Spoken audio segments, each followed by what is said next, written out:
여러분 요즘 오버워치 많이들 하시죠? 요즘 그 오버워치 때문에 PC 시장이 아주 핫한데요. 그런 기념해서 쿨엔조이에서 제가 직접 짠 견적을 쿨엔조이 회원 여러분들께 소개해드리고자 이번 동영상을 준비하게 되었어요. 이번 견적은 최근 트렌드인 144Hz 모니터를 중심으로 짰고요. 그래픽 품질과 성능감 밸런스가 가장 좋다고 판단되는 높은 옵션을 144Hz로 플레이하기 위한 견적입니다. 물론 높음보다 높은 매우 높음이나 최상 이렇게 올라가면은 그래픽도 깔끔해지지만은 그 한 단계씩 올라갈 때마다 한 30에서 40만원씩 계속 돈이 추가가 돼요. 그렇기 때문에 가성비가 좋지 않다고 판단되고, 물론 높음보다 낮은 중간이나 뭐 그렇게 하면은 가격면을 더 뺄 수 있지만은, 하지만 뭐 전세대 기준으로 보자면은 1060은 980에 근접하지만은 1050은 960과 비슷해요. 성능 차이 보면 거의 한 두 채급이 차이가 나는데, 가격으로는 한 10에서 많이 나봐야 15만원? 이 정도밖에 나지가 않아요. 그래서 가성비가 좋지 않다고 판단되어서 현재 가성비가 좋다고 판단되는 i5 6600과 그래픽카드 1060을 사용하여 견적을 짜봤습니다. 물론 오로지 이런 성능에만 중심을 둔 견적은 우리 쿨엔조이 여러분들 눈높이에 맞지 않아요. 뭐 컴퓨터 키고 뭐 쳐다보는 것도 아니고 계속 이렇게 보기도 하고 그래야 되니까. 그래서 이 CPU나 그래픽카드 이런 성능에 큰 영향을 주는 부품들은 그대로 유지한 채, 나머지 그 부품들은 저의 주관적인 감성들이 조금씩 들어가 있으니 그 부분은 참고해 주시고 봐주시면 되겠고, 그러면 지금부터 뭐 한 가지씩 간단하게 뭐 무슨 부품을 사용했는지 간단하게 짤막하게 소개해 드리도록 할게요.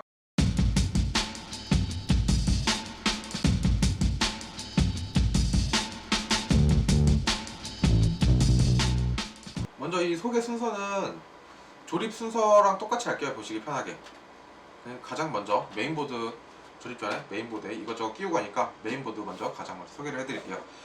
메인보드는 에즈락의 H170 프로4 하이퍼 메인보드를 사용했어요. 왜 굳이 가격이 더 싼 B시리즈 내비두고 H시리즈를 사용했냐면, B시리즈는 국내에 판매되는 메인보드들이 다 MATX예요. 한 단계, 이거보다 한 단계 작은 사이즈죠.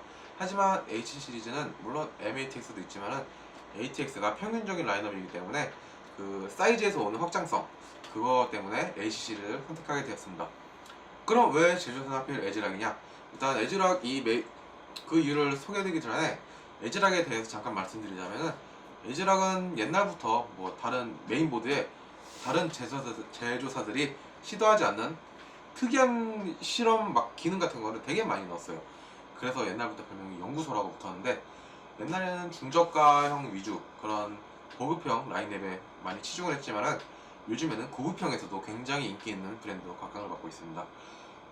이 메인보드로 다시 넘어오면은 H170, 이 에즈락에 있는 연구소처럼 아까 말씀드린 연구소가 이어지는 건데, H170 중에 유일하게 오버클럭이 돼요. 원래 CPU 오버클럭을 하려면은 H보다 한 단계 더 높은 메인보드로 가야 되는데, 그 높은 메인보드에서 하는 기능을 여기다 넣어놨어요. 이게 바로 BCLK 오버클럭 기능인데, 그 이 기능을 통해서 K가 붙지 않은 CPU도 오버클럭 할 수 있습니다. 이거에 대한 자세한 내용은 좀 이따 CPU 소개 때도 말씀드릴게요. 그리고 또 중요한 게, 유일하게 H170 메인보드 중에 화이트를 색상으로 제작된 메인보드예요. 화이트, 보통 컴퓨터 부품들이 화이트라고 하면은 다 최상위 라인업들만 형성되어 있죠. 대표적으로 갤럭시 호프 같은 그런 최상위 라인업들 형성이 된 색깔인데, 이 H170 이거는 보급형임에도 불구하고 화이트, 유일하게 화이트 색상이에요. 이 가격대에 비해서. 그래서 이 메인보드를 선택하게 되었습니다. 그럼 한번 열어볼게요, 박스를. 뭐 이런 설명서 이런 거는 지금 당장 쓰질 않으니 패스하고, 뭐 이런 구성품보다는 사실 메인보드가 어떻게 생기냐, 그게 가장 중요하죠. 그러면은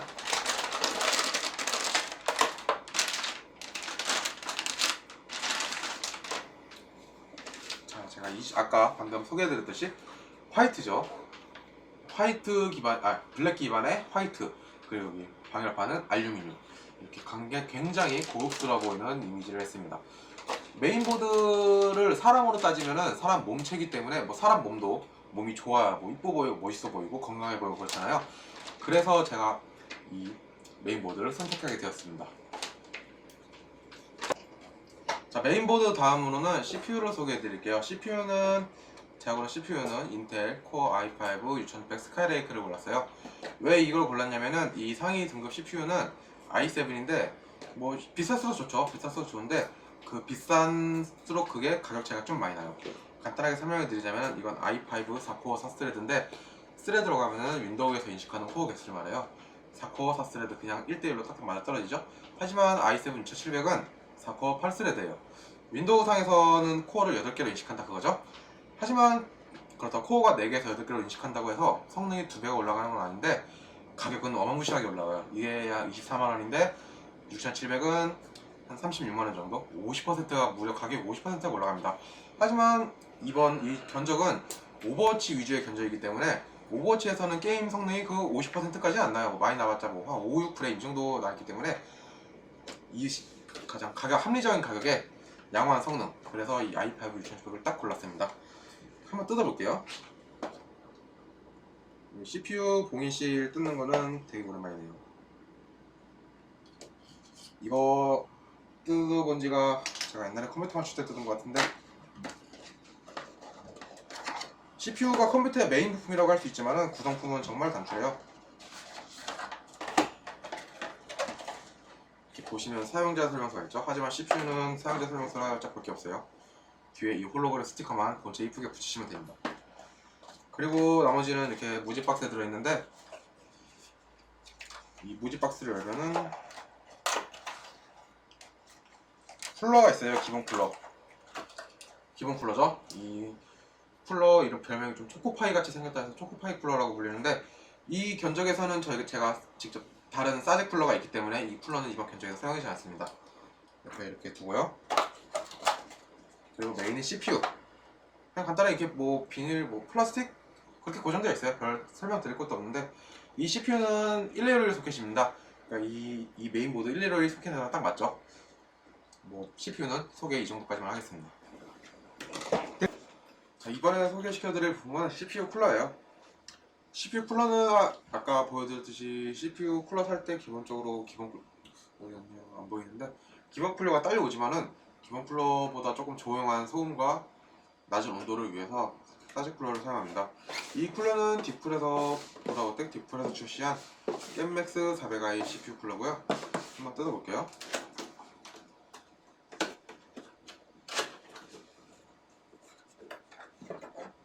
하고 이거는 딥쿨 400i 쿨러는 공랭 쿨러예요. 쿨러는 수냉 쿨러, 공랭 쿨러 이렇게 두 가지 종류가 있죠.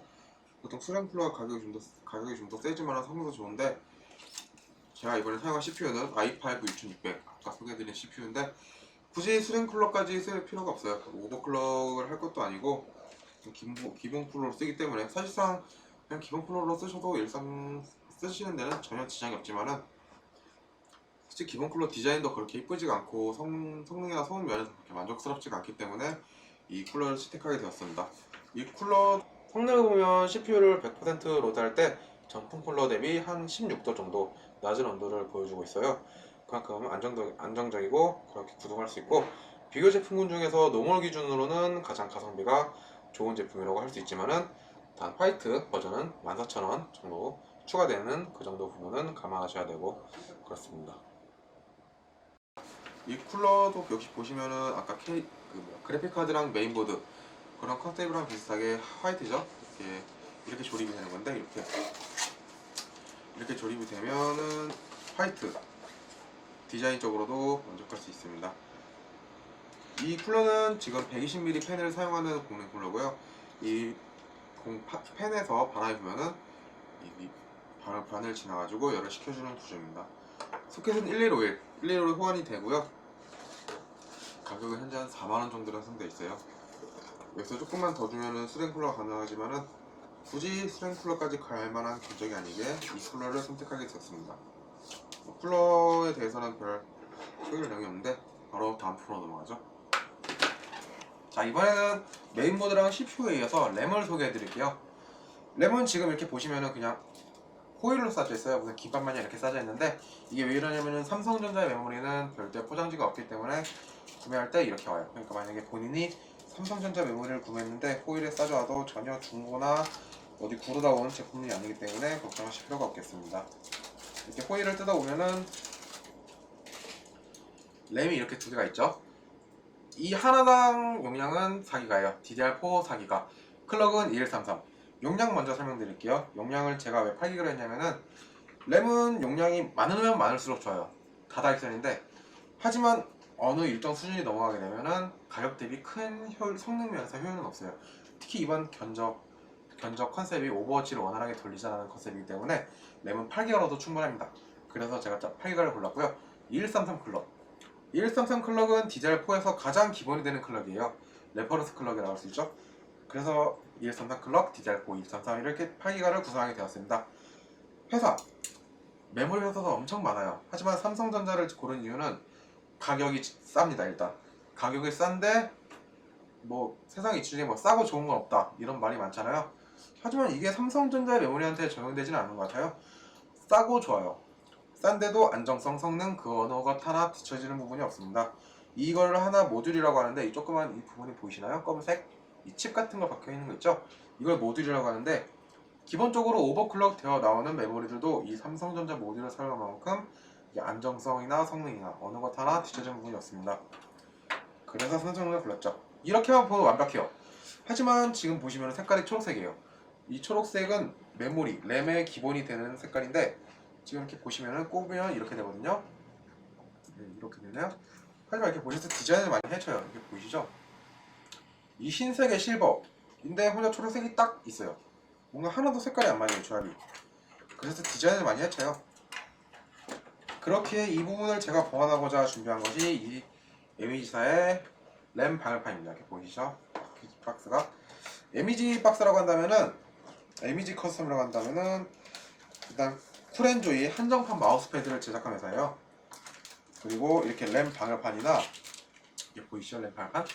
램 방열판이나 메인보드 실드 그리고 케이스나 각종 쿨링에 관여하는 부분 그런 부분을 사용자 한 분 한 분에게 오더를 받아서 커스텀으로 제작해주는 회사라고 할 수 있습니다. 소개를 하자면은 자 지금 램 방열판 구성품은 이렇게 방열판 본체랑 서멀 테이프 이렇게 두 가지로 간단하게 구성이 되어 있어요. 이렇게 보이시죠? 근데 이 램 방열판 꼭 없어도 돼요. 없어도 이렇게 그냥 꽂아서 써도 뭐 램은 어지간한 고장이 안 나기 때문에 뭐 손으로 이렇게 부시거나 그러면 고장 안 나요. 그냥 껴도 성능에 아무런 지장이 없지만은 왜 끼냐? 이 모든 기계는 일을 하면 열을 나잖아요. 이 모듈에도 열이 나요. 이렇게 보이시죠? 아까 설명드린 그 열을 조금이나마 해소하고자 이 방열판을 이렇게 갖다 주는 겁니다. 그 열을 조금이라도 해소해서 안정감을 조금 더 확보하자. 이게 첫 번째 목표고요. 그리고 사실상 이전 목표보다 램 방열판을 구매하시는 분들은 이것 때문에 더 많이 사실 거예요. 자, 아까 이렇게 초록색 하면은 디자인 많이 사가는 거 보셨죠? 하지만 이렇게 딱 흰색이 있으면은 이렇게 보시나요? 디자인도 전혀 해치지 않고 흰색과 실버, 블랙 아주 조화가 잘 돼요. 디자인적으로 전혀 해치지 않아요. 오히려 플러스가 되는 그런 느낌이죠. 감성도 좋아지고 안정성도 좋아지고 그런 이유에서 이 방열판을 선택하는 것입니다. 에미지 방열판의 가격은 두 개 39,000원 정도로 형성되어 있어요. 이 점은 램 4기가의 한 개 가격이 약 26,000원 정도로 형성되어 있는 거를 할 때 두 개 39,000원 정도면 상당히 높은 가격으로 볼 수 있어요. 오히려 LED가 장착된 램을 두 개를 구매하시는 것이 더 가성비가 좋을지도 몰라요. 하지만 앞에 제가 언급했듯이 그 부분은 개개인마다 취향이 다르기 때문에 저 같은 경우에는 램이고 LED도 이쁘지만 오히려 두꺼운 알루미늄 방열판을 CNC로 높은 퀄리티로 가공된 방향을 워낙 선호하기 때문에 금전적인 부분에서 조금 출혈을 감수하더라도 MEG 방열판을 선택한 부분입니다. 자, 램과 방열판은 여기까지 하고 다음 부분으로 넘어갑니다. 그래픽카드는 대부분 분들이 견적을 짤 때 가장 중요하게 생각하는 부분이기도 해요. 게임 성능에 대한 결정적인 영향을 주기도 하고 크기가 크기 때문에 컴퓨터의 전체적인 이미지에도 굉장히 큰 영향을 줍니다. 그런 그래픽카드를 제가 선택한 거는 갤럭시에서 출시한 GTX 1060 계란지예요. 일단 이 갤럭시에 대해서 설명을 하자면은 유명한 거는 호프 라인이 있죠. 그래픽카드의 거의 유일한 화이트 감성 호프 라인을 제조한 제작사이기도 하고 이번에 개간지 라인업을 새로 편성한 제작사이기도 합니다.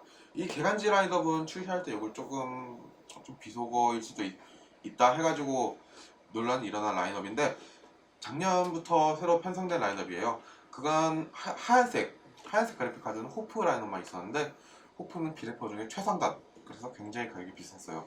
하지만 그 비싼데 조금 저렴한 가격에 화이트 감성을 쓰고 싶다 하는 분들이 찾게 되는 게 이 개간지 라인업입니다. 그럼 한번 뜯어보죠.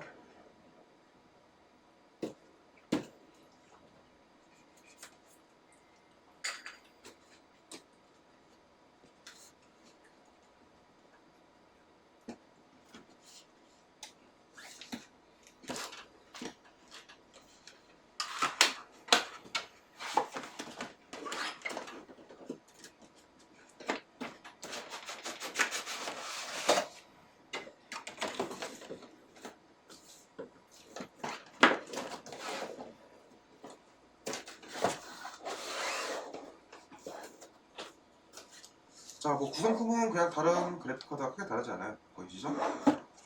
사실상 그래픽카드 구성품 중에는 쓰는 게 그냥 그래픽카드가 대부분이기 때문에 공익실도 뜯지 않은 아예 새 상품입니다.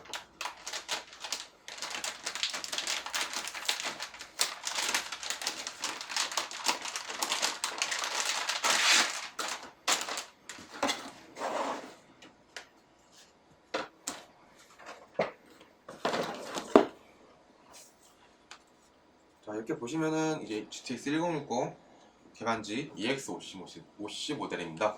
EX50가 들어갔듯이 레퍼런스 클럭에 비해서는 살짝 높아요. 팩토리 오버클럭이 되어 있고 전원부 페이지도 한 1페이지가 더 추가가 됐죠. 그리고 보시듯이 이렇게 화이트예요. 이전에 화이트는 아까 말씀드렸듯이 호프라인, 그 최상위 비래퍼 라인밖에 없었는데 그 호프가 가격이 조금 세다 보니까 화이트 감소하는데 한계가 있었어요. 그래서 이번 갤럭시 개간지 라인업은 화이트로 조금 저렴하게 화이트 감성을 이용할 수 있게 된 모델이고, 그리고 GTX 1060은 3기가 모델과 6기가 모델 이렇게 두 개가 있어요. 물론 성능은 6기가 모델이 더 좋죠. 하지만 가격도 더 비싸요. 약 한 6만원에서 7만원 정도 더 비싸다고 보시면 되는데 성능 차이는 그렇게 심하게 나지 않아요. 물론 고해상도로 가면 갈수록 성능 차이는 점점 더 나겠지만은 저희가 견적에 사용한 이 큐닉스 모니터는 FHD 1920 해상도이기 때문에 3기가 6기가 성능 차이가 그렇게 크게 나지는 않아요. 물론 나긴 나죠. 그리고 전원부는 지금 보시면은 6핀 하나만 사용해요.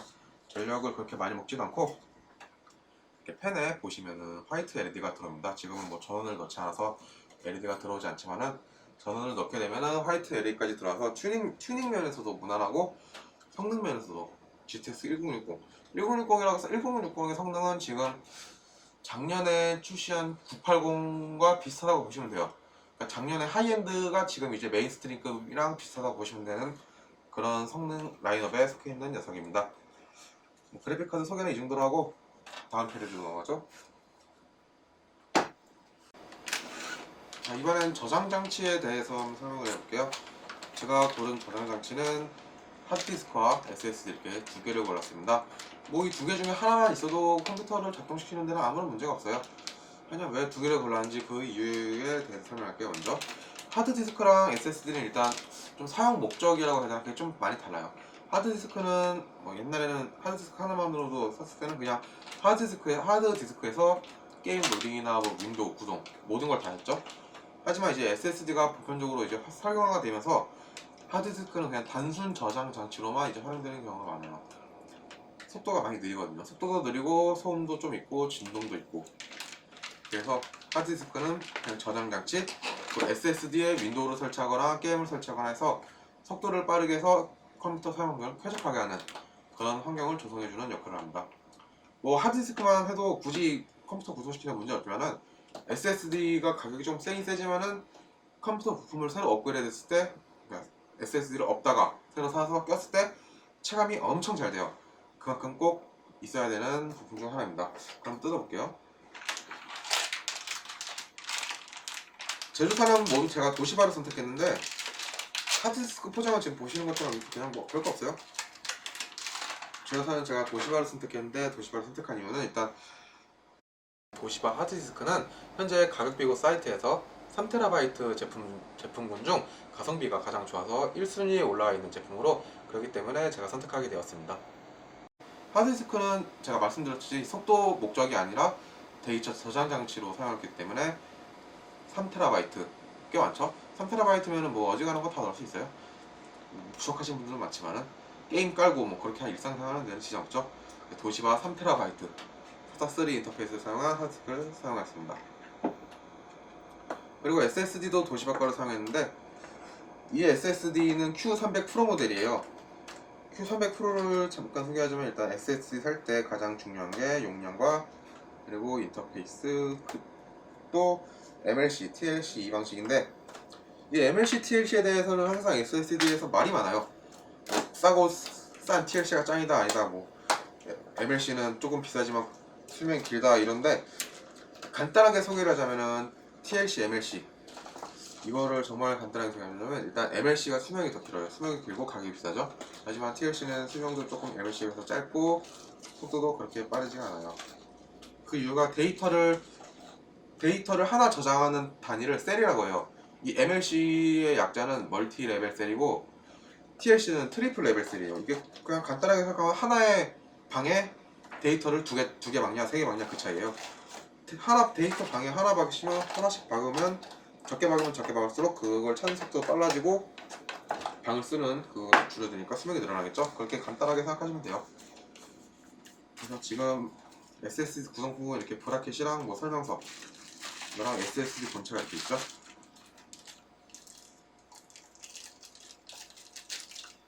이 Q300은 제가 이전에 아까 방금 설명드렸던 그 TLC, MLC 그 중에 MLC 방식을 사용한 SSD고 MLC가 보통 TLC보다 가격이 좀 더 세요.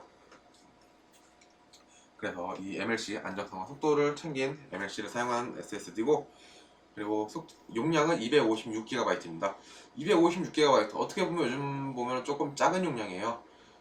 게임 하나에 뭐 5, 60GB 가는 게 기본적이기 때문에 뭐 GTA5 요즘 예전에 많이 나왔지만 요즘 아직도 많이 하는 GTA5만 봐도 60GB 이르고 최근에 출시한 게임들도 50GB는 그냥 기본으로 훌쩍훌쩍 넘어가죠. 그래서 윈도우 깔고 뭐 게임 두세 깔면은 이제 뭐 용량 다 썼어요. 뭐 다른 뭐 여러분들 다른 동영상 많이 보시는 거 그런 거 있잖아요. 그런 거 넣을 데가 없어요 SSD에. 그런 잡다한 동영상은 이 하드디스크에 넣고 메인 게임이나 윈도우 깔고 뭐 주로 하는 게임을 로딩을 빠르게 하기 위해 하고 쾌적하게 하기 위해 이 SSD에 설치하는 방식입니다. 그렇기 때문에 이 전화기기 두 개를 고르는 것이고요. 도시바 SSD 이거 Q300 프로는 일단 제일 장점은 뭐 MLC도 썼다 그것도 있지만 무려 AS가 5년이에요. SSD는 갑자기 쓰다가 갑자기 픽픽 죽어버리는 경우가 조금 다반사예요. 안전성이 그래서 제가 속도보다 안전성을 더 중점에 두고 선택한 이유이기도 합니다. 픽픽 죽어버리는 그런 사태가 많기 때문에 AS가 굉장히 중요한데 도시바는 AS가 5년이죠. 그래서 제가 도시바 Q300 프로를 선택하게 되었습니다. 뭐 저장 장치에 대해서는 이쪽으로 설명을 하고 다음 부분 설명을 넘어가도록 하죠. 자, 이번에는 파워에 대해서 소개해 드릴게요. 점점 앞에 박스들이 없어지고 있죠. 더 빨리 없어졌으면 좋겠네요. 빨리 다 뜯고 싶어가지고. 일단 파워는 슈퍼플라워 500W 실버그린 FX 파워를 사용했습니다. 슈퍼플라워를 잠깐 소개하자면 슈퍼플라워는 원래 되게 하이엔드 브랜드였어요. 지금도 하이엔드 제품도 많지만 점점 그 하이엔드 라인업들이 보급형으로 내려왔죠. 그래서 그 보급형들도 많이 생산하는 회사입니다. 그래서 슈퍼플라워의 그 기술력을 보급형 파워에서 사용할 수 있다. 그래서 굉장히 네이밍 파워라 해야 되나? 그런 게 강력한 제조 중 하나예요. 뭐 기술력이라 한다면 2000W급의 유일한 2000W급의 파워를 생산하기도 하고 또 화이트의 파워, 라덱스 시리즈로 유명한 제조사이기도 합니다. 그럼 한번 이 파워를 한번 뜯어볼게요.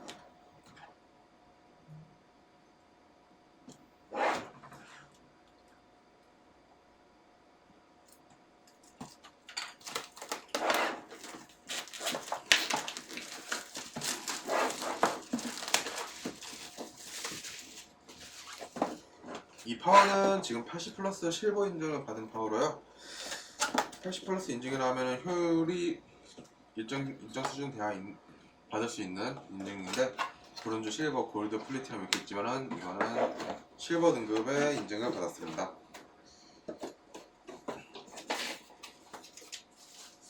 그래서 뭐 이런 설명서나 이런 거는 뭐 필요 없고 지금 저는 케이블이랑 그리고 파워 본체가 이렇게 됩니다.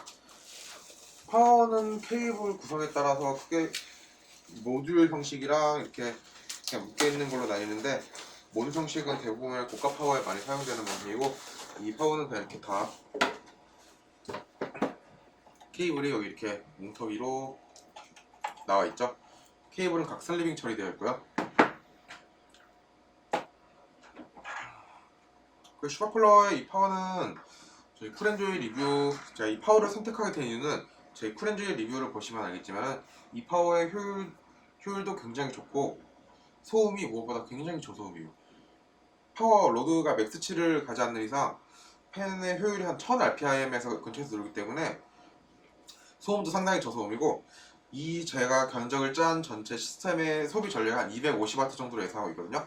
한 200에서 250W 정도로 예상하고 있는데 그 구간에서 효율이 굉장히 좋게 나오는 파워예요.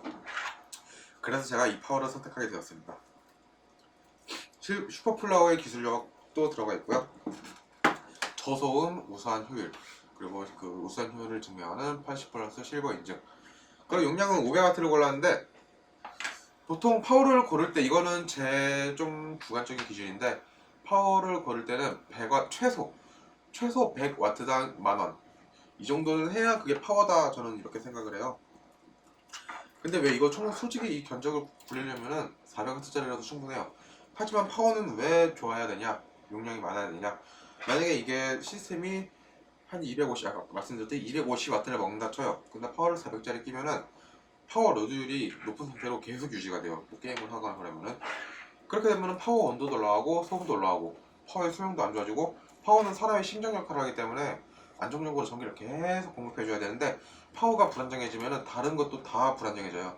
그렇기 때문에 파워 이 500W짜리 고르면은 500W에 250이 부하가 걸려도 50%밖에 로드가 안 되죠.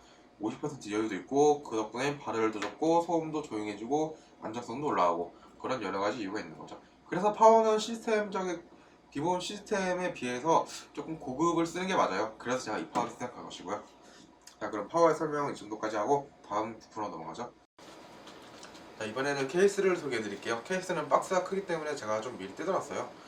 지금 이 케이스는 출시된 지 얼마 안 된 케이스인데, 얼마 전에 쿨앤조이 리뷰에서 L1000 블랙 케이스 리뷰를 했었죠. 그의 화이트 버전이에요. 3R 시스템의 L1000 화이트 강하리 버전입니다. 일단 3R 시스템을 간단하게 설명하자면은, 일단 3R 시스템이 조금 유저분들 사이에서 평이 좋은 게, 유저분들의 피드백을 굉장히 빨리 받아요.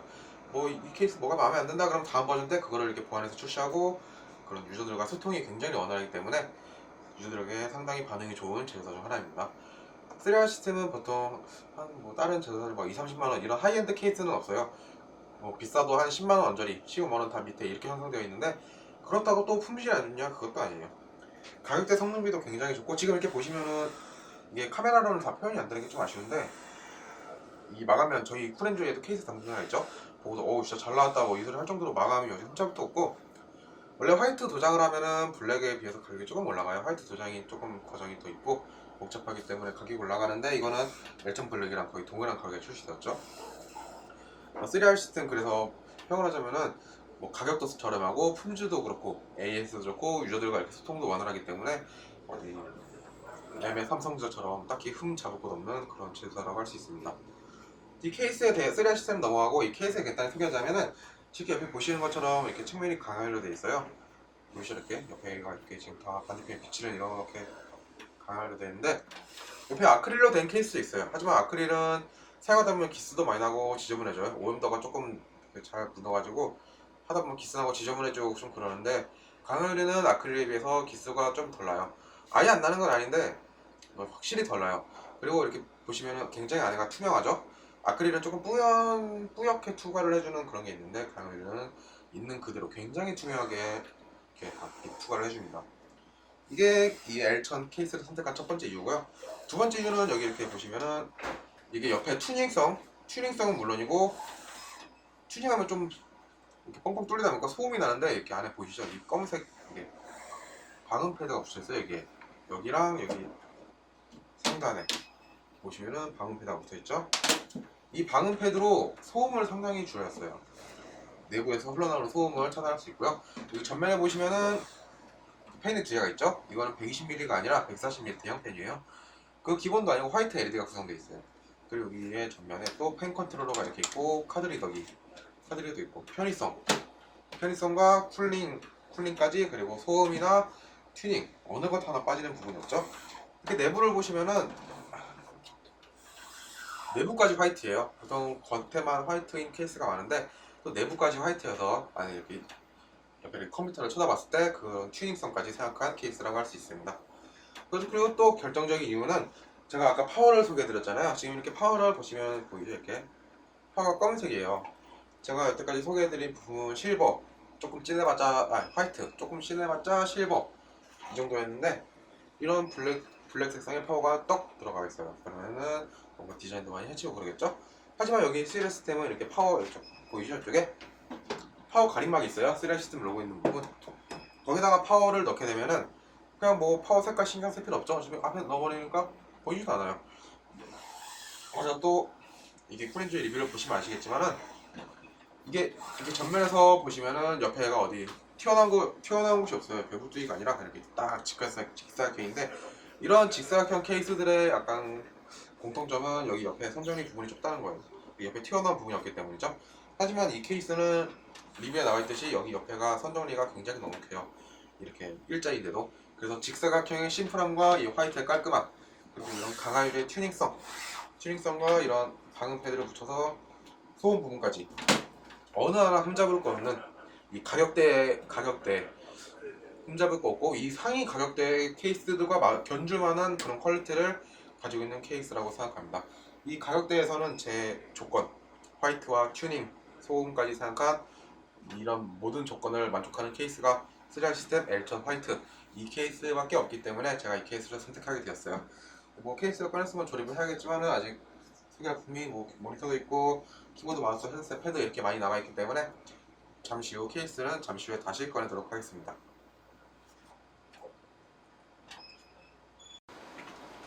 이번에 소개해드릴 제품은 모니터예요. 큐닉스 32인치 FHD 144Hz 모니터예요.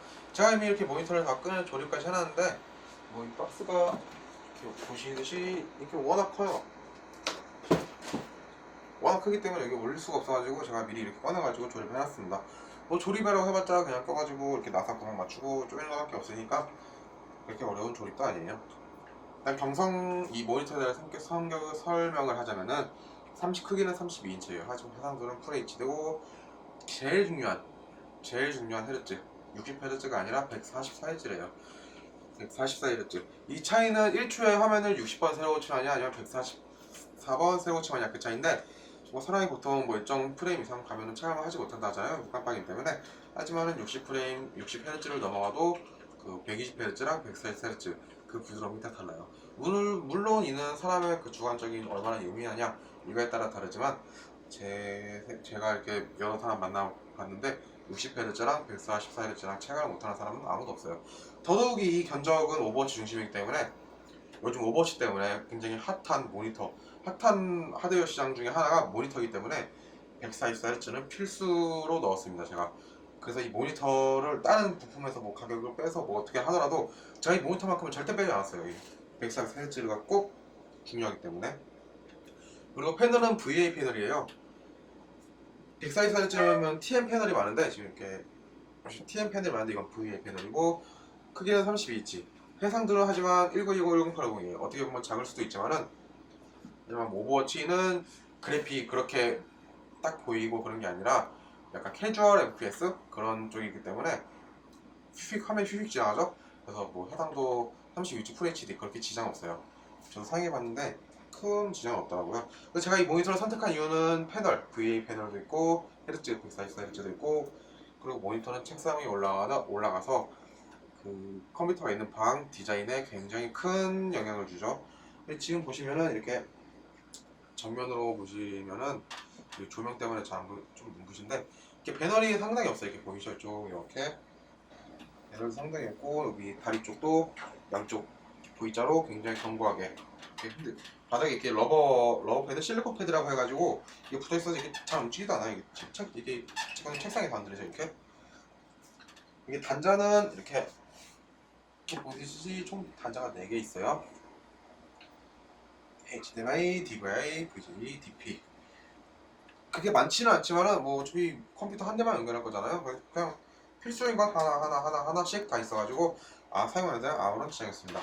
그래서 제가 좀 말이 중구난방한데 제가 이 모니터를 선택하는 거를 정리를 하자면은 첫 번째 VA 패널, 그리고 두 번째 32인치의 적당한 크기. 뭐 크기는 다 주관적, 27인치도 24인치도 다 주관적이지만은 제 생각에는 오버워치를 플레이하면 32인치 정도는 돼야지 않을까 싶어요. 물론 27인치도 적당하긴 하지만은 27인치는 좀 쓰다 보면 자긍감이 있어요. 사람의 욕심이란 게 끝이 없잖아요. 그래가지고 다음 이유는 제일 중요한 144Hz. 이게 핵심입니다. 144Hz. 보통 144Hz 모니터는 가격들이 조금 올라가요. 뭐 50만원은 기본이고 뭐 많게는 100만원 근접하는 것까지 많은데 이 큐닉스의 모니터는 35만원이에요. 매우 저렴하죠. 144Hz 32인치 모니터 VA 패널 35만원. 딱 견적에 딱 맞는 모니터라고 할 수 있습니다. 그래서 제가 이 모니터를 고른 것이고요. 이 모니터는 뭐 큐닉스 존 PC방 같은 데 가도 많이 있으니까 얼마든지 체험해보시고 구매하실 수 있을 거예요. 모니터에 대한 설명 여기까지 하고 다음 이제 쓸 주변기기로 넘어가도록 하겠습니다. 자, 이번에 소개해드릴 거는 키보드예요. 드디어 저의 원래 게이밍 기어 파트들을 소개해드리게 되는데, 제가 선택한 키보드는 한성컴퓨터의 무접점 시리즈 CH8 해피타입스 50g으로 시작된 무접점 키보드입니다. 이 키보드는 클렌즈 리뷰가 진행되지는 않았는데요, 저의 취향이 무접점이고, 제가 아까 인트로에서 말씀드렸듯이 키보드, 마우스, 헤드셋 이런 거는 제 취향이 조금 많이 들어가 있어요. 그래서 이거는 키보드, 마우스, 헤드셋은 솔직히 본인이 가장 쓰고 싶은 거 고르면 돼요. 가격에 한해서요. 하지만 저의 취향은 딱 이거이기 때문에 저는 기계식 키보드보다는 무접점을 더 선호합니다. 그 이유는 키감인데, 키감도 다 주관적이에요. 그렇기 때문에 뭐 키보드는 객관적인 자료가 뭐 스위치를 뭘 사용했냐, 키캡을 뭘 사용했냐 이런 것밖에 없어요. 일단 한성컴퓨터 여러분 많이 아시죠? 한성컴퓨터라고 하면은 가성비 좋기로 유명한 제품들을 많이 출시해요. 그 저희 국내 무접점 보급화에 앞선 제조사이기도 하고, 이렇게 보시면 이것도 무접점 키보드죠. 하얀색. 뭐 키캡이 이렇게 해서 순백의 하얀색은 아니지만은 아이보리색의 하얀색 무접점 키보드입니다. 무접점 키보드라고 한다면 뭐 여기서 자세한 설명을 드리면 너무 길어지니까 간단하게 설명을 드리자면, 없을 무에 접점, 그 정기적 물리적으로 맞춰져 이루어지는 부분이 없어요. 이게 누르게 되면 스프링이 정전기를 일으켜서 그게 전기가 입력이 돼가지고 신호가 들어갑니다. 그래서 이 누르는 느낌이 멤브레인 키보드랑 좀 비슷해요. 그리고 많이 키보드 관심 없는 분들은 이거 눌러보면 이거 멤브레인 아니야? 이렇게 하시는 분들이 많을 정도로 멤브레인 키보드랑 상당히 비슷한데, 그래도 멤브레인이랑은 많이 달라요. 그 말이 애매한데, 키보드는 키보드의 세계는 좀 오묘하기 때문에 어쩔 수 없네요. 기계식 청축처럼 이렇게 짝깍짝깍 거리는 것도 아니고 적축처럼 쑥쑥 들어가지도 않고. 그래서 제가 이 키보드를 선택한 이유는 첫 번째, 텐키리스 가장 중요한 배열이에요. 키보드를 살 때 저는 배열을 가장 중요해요. 그냥 디자인보다는 배열. 지금 이렇게 보시면은 여기 이렇게 이쪽에 원래 이렇게 보시면은 텐키가 있잖아요. 숫자 1, 2, 3, 4, 5, 6, 150. 여기 근데 그게 없어요. 제가 이거를 왜 없는 걸 샀냐면은, 지금 이렇게 마우스가 없잖아요. 마우스가 만약에 여기다 치면은 손이 이렇게 어깨가 이렇게 가 있잖아요. 어깨가 이렇게 좁게 돼요. 하지만 여기 텐키 패드가 있게 되면은 손이 여기까지 나가거든요. 이게 장시간 게임을 하다 보면은 여기가 아파요. 어깨가 조금 아프기 때문에 텐키 패드, 이렇게 어깨를 별로 이렇게 움직일 필요 없는 배열을 선택하게 되었습니다. 그리고 두 번째는 색상 화이트. 제가 화이트를 좀 좋아하기 때문에 화이트를 골랐고, 세 번째는 무접점이기 때문에 제가 골랐습니다. 이 키보드를 선택한 이유는 이 세 가지예요. 크게 없어요. 이 중에서도 가장 큰 선택지는 배열. 만약에 여러분들이 이 견적을 보시고 뭐 저거 구매하겠다 하셔도, 이 키보드, 마우스, 헤드셋 이런 주관적인 의견이 조금 가미되는 제품들은 꼭 본인이 타건을 해보시고 구매하시는 것을 제가 추천드립니다.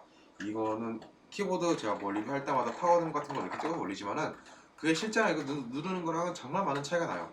그렇기 때문에 꼭 제가 이렇게 설명을 해도 저게 되게 좋나 보다 하지 마시고, 그걸 감안하고 보시면 되겠습니다. 이 견적은 제가 아까 말씀드렸듯이 키보드, 마우스 이런 거는 제 취향이 가미되기 때문에 그런 거를 보시고 하시면 되겠습니다. 우리 키보드에 또 다른 좀 특징이라고 한다면, 이게 또 별거 아닌 것 같지만 되게 중요한데, 이 펑션 키와 이런 멀티미디어 키들 있잖아요. 이런 게 게임하면서 되게 편해요. 음소거, 볼륨 조절 이런 것도 들어가 있고, 인키, 전체 키 입력 지원은 무조건 기본적으로 지원하고, 하드웨어 매크로도 지원하고, 그렇기 때문에 가격 대비 흠잡을 것 없는, 제 기준에 흠잡을 것 없는 키보드라고 판단되기 때문에 이번 견적에 추가하게 되었습니다. 뭐 키보드에 대한 설명은 여기까지 하고 이 주변기기 바로 마우스로 넘어가죠.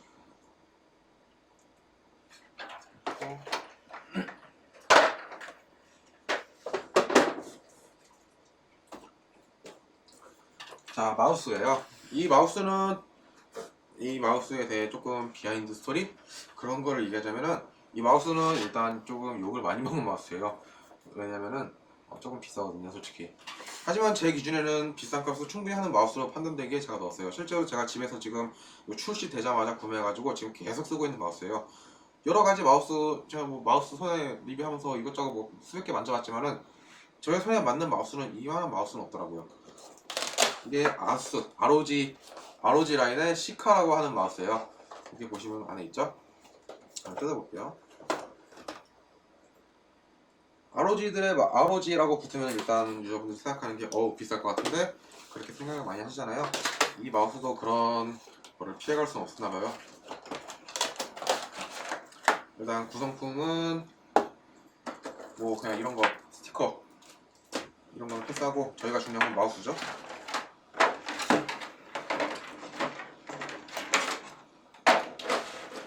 자, 이렇게 보시면은 아무런 기능 스위치가 없어요. 보이시죠 지금? 뭐 요즘 많은 마우스들 뭐 좌측 기능 스위치 주렁주렁 달고 우측에도 있고 뭐 DPI 변경 버튼이 있고 그러잖아요.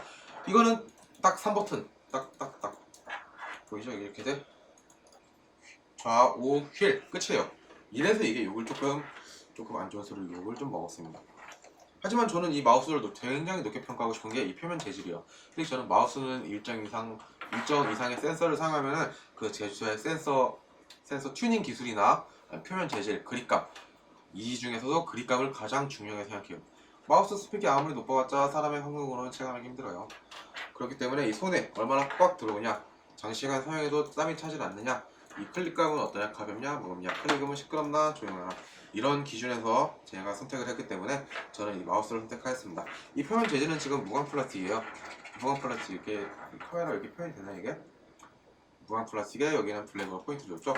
그리고 이게 시카 마우스는 이 버튼이 없어서 기능을 지원한다고 보기는 어렵지만 한 가지 기능이 있어요. 제가 지금 이거 마우스가 새 거여가지고 뜯을 수가 없는데, 그러니까 여기 홈이 있어요. 테프론 글라이더에 홈이 있어요. 이 홈에다가 꽂고 이 글라이더를 뜯어내면은 이 스위치를 뺄 수가 있어요. 마우스 안에 있는 스위치. 지금 원래 보통 마우스 스위치를 분할하면 납땜을 하고 막 그래야 되잖아요. 하지만 이거는 스위치를 그냥 바로 뗄 수 있기 때문에 스위치가 마우스 이렇게 많이 쓰다가 어느 날 더블 클릭이 되거나 그러면은 그냥 인터넷에서 똑같은 스위치 뭐 1,000원도 안 해요. 몇백 원 하는 거 하나 주고 사가지고 껐다 하면은 그냥 간단하게 바로 수리가 돼요. 그런 하드웨어적인 기능과 이 그립감은 제가 어떻게 말로 설명 못하겠는데 일단 손이 작은 분들에게는 절대 후회 없을 그립감이라고 제가 자신할 수 있습니다. 손이 큰 분들한테는 제가 모르겠어요. 제가 손이 매우 작거든요. 그래서 이 마우스를 고른 이유를 종합해보면은 표면 재질, 오래 사용해도 땀이 차지 않는 표면 재질, 그리고 이 스위치를 간편하게 할 수 있는 그 기능, 센서 PMW3310. 이 센서는 굉장히 게이밍 센서 중에 상위급에 속하는 센서예요. 그런 종합적인 의견을 했을 때 제가 이 마우스를 선택하게 되었습니다. 이 마우스는 가격이 조금 세요. 조금 센데 그래도 그 가격만큼은 하는 마우스라고 생각돼요. 특히 오버워치는 뭐 별다른 매크로나 그런 게 필요 없기 때문에 물론 상황에 따라서 사람에 따라서 필요할 수도 있지만은 오버워치 그냥 뭐 총 쏘고 오른쪽 마우스 줌하고 크게 다잖아요. 별다른 뭐 왼쪽 마우스 그 누를 바에 키보드 누르는 게 저는 더 빠르다고 생각해가지고 이런 심플하고도 기본에 충실하지만 고급스러운 그런 ROG 시카 마우스를 선택하게 되었습니다. 자, 이 마우스랑 같이 붙어 다니는 센터 상품 있죠? 바로 마우스패드예요. 마우스패드. 이 마우스패드는 레이저사의 마우스패드예요. 레이저사의 골리아투스 컨트롤 패드입니다. 이 골리아투스 패드는 예전부터 되게 시리즈가 많았어요. 크게 스피드, 컨트롤 이렇게 두 개 나뉘는데 스피드라고 한다면 뭐 빠른 슬라이딩 위주, 컨트롤에도 집중, 브레이킹 위주인데 저는 이 컨트롤 패드를 사용합니다. 패키지가 뭐 레이저사 특유의 초록색 있죠? 한번 뜯어볼게요.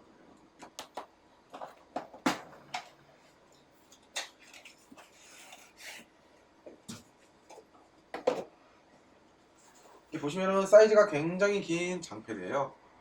이렇게 보시죠? 아우 새거 냄새, 고무 냄새가 나네. 이 마우스패드 새거 냄새는 항상 기분이 좋게 하죠. 내가 새 거를 쓰고 있다. 이 마우스패드에서 설명드릴 부분은 크게 없어요. 뭐 사이즈, 일단 사이즈는 이렇게 장마패를 사용하면 뭐가 좋냐면은 책상이 깔끔해져요. 지금 제가 여기 조금 잘 안 보이시지만은 실제 컴퓨터를 사용하게 되면 키보드도 여기 이렇게 올리고 그러다 보면은 키보드가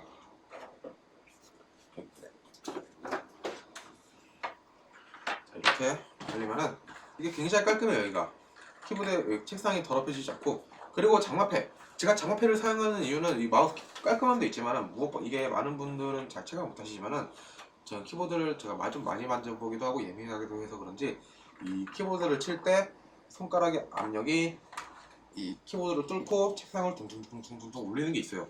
이게 지금은 이 마패를 깔고 카메라에 그 한계가 있어가지고 실제로는 카메라로 통해서 들리지 않지만은 저는 이게 들려요. 이 장마패를 깔면은 이 쿠션 역할을 해준다 해요. 키보드와 책상 사이 쿠션 역할, 그 역할을 해주기 때문에 저는 장마패를 필수로 생각합니다. 그럼 타원감도 좋아지고 이 마우스 깔끔함도 되고 마우스 컨트롤 좋고, 어쨌든 그 장마패 얘기를 좀 넘어서 제가 이 마우스패드 선택한 이유는 이 마우스패드의 표면이 굉장히 까끌까끌해요. 진짜 정말 브레이킹 위주예요. 이 마우스 이렇게 움직이면 마찰력이 굉장히 센데 이 마찰력 덕분에 정확한 포인팅을 저는 그렇게 더 정확하게 도움을 많이 받습니다. 슬라이딩 패드도 있는데 그 슬라이딩 패드는 마우스가 이렇게 딱딱딱딱 원하는 짐을 딱딱딱 멈추기보다는 조금 이렇게 길게 끌어주도록 도와줘요. 표면이 매우 미끄러워 마찰력이 적기 때문이죠. 쓱 하면은 계속 쓱 가는데 이거는 딱 멈추면은 제가 원하는 딱 포인팅 지점에 그걸 마우스가 딱 고정이 될 수 있도록끔 도와주는, 뭐 그렇게 딱 해준다는 건 아니고 도와주는, 마우스패드는 어디까지 도와주는 역할이에요. 도와주도록 되어 있어요. 그런 이유에서 이 마우스패드를 선택하게 되었습니다. 그리고 뒤에서 보시면은 이렇게 카메라로 한개가 있는데 까끌까끌해가지고 잘 미끄러지지도 않아요. 이렇게 그래서 이것도 책상에 이렇게 닿는데 밀어도 잘 밀리지도 않고. 자, 지금까지 이렇게 키보드, 마우스패드 세 가지 주변 기기를 생각해봤어요. 이 세 가지는 뭐 한 세트라고 생각하기 때문에 제가 같이 이렇게 소개를 드렸고, 마지막으로 헤드셋이 남았는데 헤드셋을 한번 살펴보도록 하죠. 자, 이번에는 드디어 이 많은 부품들을 제치고 마지막인 헤드셋을 소개할게요. 이 헤드셋을 제가 고르는 데는 그 어떤 부품보다 굉장히 오랜 동안 고민을 했어요. 왜냐면은 저도 오버워치를 하지만은 오버워치는 특히 다른 FPS와 비교해도 사운드 의존도가 굉장히 높다고 저는 판단되거든요. 뭐 캐릭터들의 발작 소리도 다 다르고 어디서 오는지 방향성, 거리까지 다 그 가늠이 가능하기 때문에, 그렇기 때문에 제가 헤드셋을 매우 중요하게 생각해서 정말 신중해 버렸어요. 그렇게 고민해서 고른 헤드셋이 이렇게 로켓의 랭가 헤드셋입니다. 제가 이 헤드셋을 고른 이유는 세 가지가 있어요. 첫 번째는 이 채널, 스테레오 채널이에요. 왜 똑같은 가격이면은 뭐 가상 7.1 채널이 더 많으면 좋은 거 아닌가? 이렇게 생각할 수도 있는데 제 생각에는 가상 7.1은 오히려 더 소리의 방향성을 해치는 그런 쪽이 있기 때문에 차라리 이 채널로 해서 좌우 확실하게 구분을 하자, 저는 이런 쪽이기 때문에 이 채널을 골랐습니다. 물론 뭐 가상 7.1의 그 퍼짐, 넓은 공간감, 그게 좋으신 분들은 그거를 선택하셔도 무방해요. 제가 인트로 부분에 말했듯이 사운드랑 스피커, 마우스, 키보드 이런 쪽은 좀 주관적인 의견이 많이 들어가기 때문에 본인 취향에 따른 선택을 하시면 되겠습니다. 그리고 또 이 채널이랑 또 한 가지는 이 보시면은 옆에 이렇게 카메라가 보이실지 모르겠는데 옆에 이렇게 뚫려 있죠. 이 뚫려 있는 걸 오픈형이라고 하고 막혀 있는 거를 밀폐형이라고 해요. 대부분의 기성품 헤드셋은 밀폐형이에요. 밀폐형의 장점이라고 하면은 소리가 밖으로 새나가지 않아요. 그래서 공간감이 조금 답답해지긴 하지만은 소리가 뚜렷해지죠. 하지만 이거는 오픈형이에요. 이렇게 보듯이 뚫려 있어요. 오픈형은 장시간 사용해도 여기 이렇게 뚫리기 때문에 압력이 밖으로 나가서 귀가 아프지 않고 땀도 덜 차요. 그렇기 때문에 장시간 사용해도 땀이 덜 차서 장시간 사용해도 이렇게 불편함이 없고, 무엇보다도 소리가 밖으로 같이 새나가기 때문에 공간감이 굉장히 좋아요. 그래서 제가 이 오버워치에 적합한 헤드셋 그렇게 종합을 해가지고 이 로켓 랭가 헤드셋을 사용하게 되었습니다. 그리고 헤드셋을 오버워치를 뭐 한 판 하게 되면은 한 판마다 짧지만은 게임 오래 하면 뭐 2~3시간, 많게는 4시간까지 길게 하잖아요. 근데 이렇게 쓰고 이렇게 있으면은 이 무게가 굉장히 가벼워요. 가볍기도 하고 이 유연성, 이렇게 막 휘잖아요. 이렇게 유연성이 좋아가지고 머리를 눌리지 않고 이게 귀를 모두 덮는 오버이어 타입으로 시작됐기 때문에 오버이어 타입과 밀폐형 이 조화로 공기도 굉장히 잘 통해가지고 땀도 안 차가지고 이 로켓 랭가 헤드셋을 선택하게 되었습니다. 뭐 지금까지 이렇게 부품 하나하나를 다 한번 살펴봤는데, 그러면 본격적으로 이제 조립을 한번 시작해보죠. 네, 이번에는 아까 소개해드린 부품을 이제 하나씩 조립해볼 텐데요. 조립은 저희 쿨앤조이에서 조립을 많이 해보신 쿨앤조이 권능 두원씨를 초대해왔습니다. 그러면 지금부터 한번 두원씨와 함께 조립 한번 진행해보도록 할게요. 가장 먼저 뭐 케이스에 먼저 메인보드를 넣어도 되지만은 메인보드를 케이스에 넣기 전에 메인보드에 먼저 꼽으면은 편할 것들이 몇 개 있어요. 그러면 그거를 먼저 한번 진행을 해보도록 하죠. 가장 먼저 CPU를 한번 조립해볼게요. CPU는 여기 CPU 홈이 있어요. 여기 보이시죠? 이 CPU 홈 걸쇠를 이렇게 당기게 되면은 이렇게 올라오죠? 이거 뚜껑은 미리 이렇게 제거를 하고요. 그리고 걸쇠를 이렇게 올리게 되면은 CPU가 나오게 됩니다. 이 CPU를 하실 때 CPU도 이렇게 똑같은 네모여가지고 그냥 막 꼽으시는 분들이 있는데, 막 꼽으시면 안에 핀이 휘게 되기 때문에 이 방향이 있어요. 이 방향을 이렇게 잘 보시고 조립을 해주시면 됩니다. 여기 보시면 삼각형이 있거든요. 삼각형이 그려져 있는 부분에 모서리를 맞춘 다음 메인보드 홈에 맞추고 딱 끼워놓고 트러스 덮은 다음에 걸쇠를 다시 집어넣으면 CPU는 조립이 끝납니다.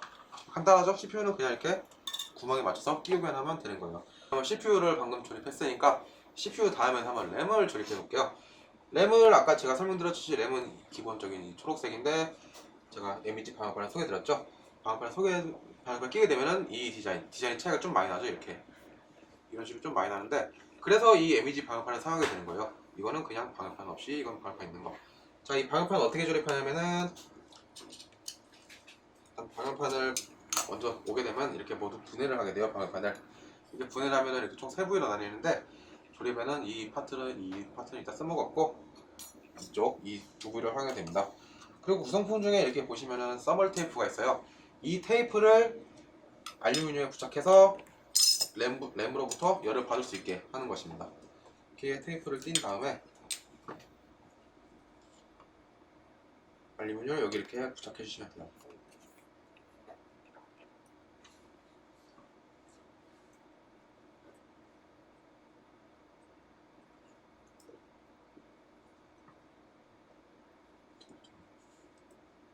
자, 이렇게 부착을 하고 여기 위에 비닐이 있어요. 이 비닐 한 장을 띄게 되면은 이 비닐이 조금 접착성이 굉장히 세요. 그래서 엄청 안 떨어져요. 아마 하시는 여러분들도 조금 하다가 아마 성격을 배리실지 모르겠는데, 지게 안 떨어지네요.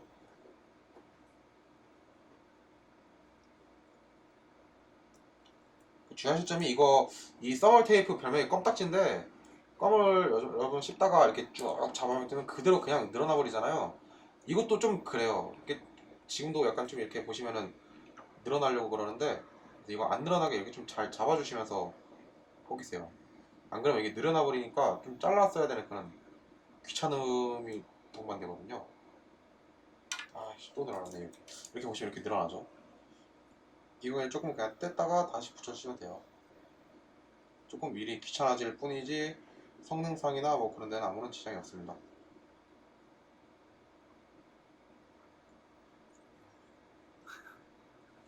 잡아봐.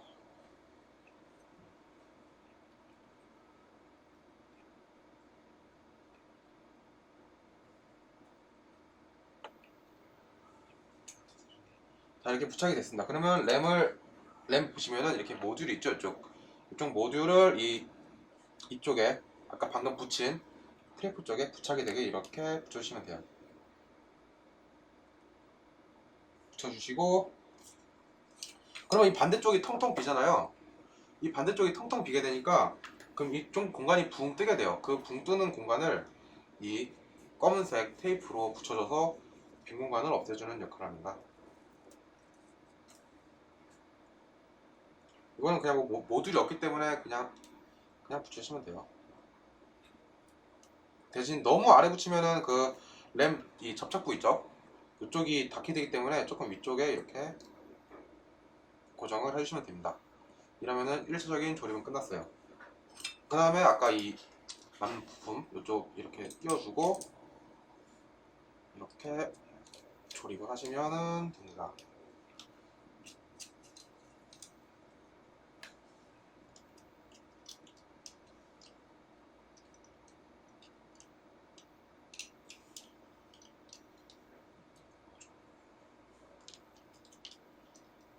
이렇게 나사를 쪼개 되면은 아까 이렇게 저희가 기존에 만들어 놓은 램 방열판 세트가 완성되는 거예요. 그러면 지금부터 램 조립을 해볼 텐데, 램 조립은 그냥 간단해요. 여기 보시면은 이렇게 여기 메인보드를 보시면은 이렇게 램 걸쇠가 있어요. 이렇게 보이시죠? 램 걸쇠가 있는데 이거를 이렇게 뒤로 젖혀주시고 껴주셔야 돼요. 뒤로 젖혀주시고 램을 빈 공간에 맞게 이렇게 공간이 있어요. 이쪽에 여기 맞게 껴주시면 돼요. 그리고 끼실 때 이게 램이 지금 두 개잖아요. 램이 이렇게 두 개잖아요. 그러면은 또 램마다 채널이 있어요. 램마다 1, 2, 3, 4 이렇게 채널이 있는데 채널을 이렇게 똑같은 곳에 껴주셔야 듀얼 채널이 구성됩니다. 나머지 한쪽도 채널을 이쪽 이렇게 따닥따닥 붙어있다고 듀얼 채널이 아니라 한 칸씩 띄어져서 그렇게 구성을 해야 듀얼 채널이 돼요. 그러면 이게 지금 제일 첫 번째 슬롯과 그다음 세 번째 슬롯 이렇게 램 조립이 됐습니다. CPU 쿨러를 조립할 거예요. 하지만 지금 CPU 쿨러를 보시면은 이렇게 쿨러랑 방열판이랑 이렇게 따로 오게 되죠.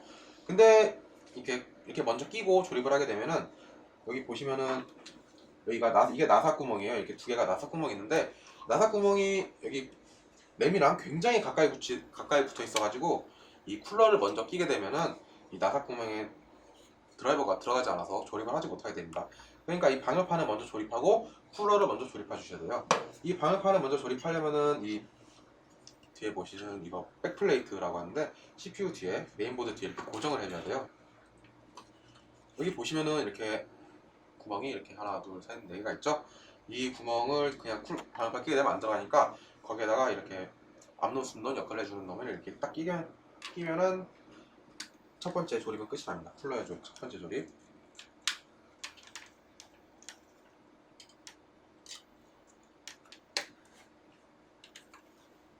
이렇게 조립을 하시면은 방열판을 조립할 준비는 일단 마친 거예요. 그 다음에 이제 방열판을 얹으면 되는데, 자 여기 보시면은 지금 CPU 위에 아무것도 없죠. 하지만 이 쿨러와 CPU 사이에는 서버그리스라는 열 전도체가 있어야 돼요. 그래야 발열이 이렇게 원활하게 해소가 되고, 그렇기 때문에 CPU 위에 서버그리스를 먼저 발라줘야 합니다. 서버그리스 바를 때는 이쁘게 쫙 펴서 하면은 뭐 자기 심적 만족감은 있지만은 굳이 그럴 필요는 없어요. 이 서머를 바르고 이걸 이렇게 누르게 되면은 압력으로 인해서 쫙 펴지기 때문에 동그랗게 맨 위에 가운데 좀 알맹이처럼 푸석하든지 아니면 당구장 표시를 그려놓든지 그렇게 하시면 됩니다. 그리고 여기 보시면은 이렇게 테이프가 붙여져 있죠. 여기에 장착 전에 이거를 꼭 제거하셔야 돼요. 그냥 끼시면은 뭐 CPU가 열이 받아버리니까 이 테이프를 이렇게 먼저 이렇게 제거를 하셔야 됩니다.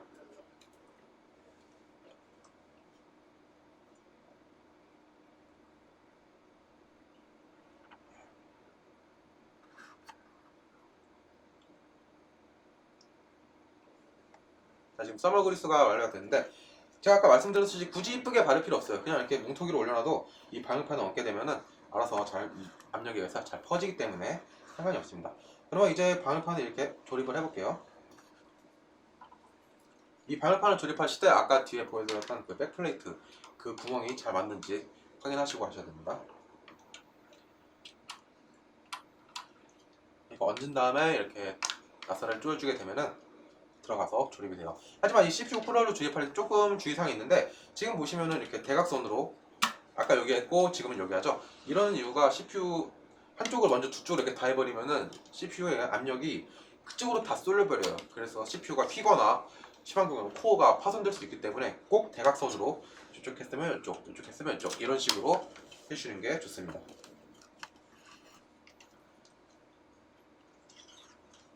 그리고 쿨러를 조립하실 때 너무 나사를 끝까지 조이실 필요는 없어요. 그러면 오히려 너무 꽉 껴지게 되어서 시스템 오류가 일어날 수 있기 때문에. 자, 이제 방열판 조립이 됐죠? 그러면 쿨링팬 조립을 해야 되는데, 쿨링팬 조립점에 쿨링팬에서 참고하실 부분이 있어요. 여기 이렇게 방향이 보이시나요? 이렇게 이쪽 화살표가 있죠? 이 화살표가 팬이 돌아가는 방향과 바람의 방향을 나타내 주는 거예요. 그러니까 지금 팬이 이쪽으로 돌고 바람이 이쪽으로 빠진다는 거죠. 그러면 이거에 맞게 쿨링팬에 그거 계산을 해가지고 케이스의 후면 쪽으로 뜨거운 바람이 나갈 수 있게 해줘야 된다. 앞으로 하면은 오히려 케이스 안에서 공기 흐름이 더 안 좋아지기 때문에 그럴 수 있어요. 이 조립은 이 걸쇠가 있어요. 쿨링팬을 사면은 걸쇠가 같이 딸려오는데 이 걸쇠를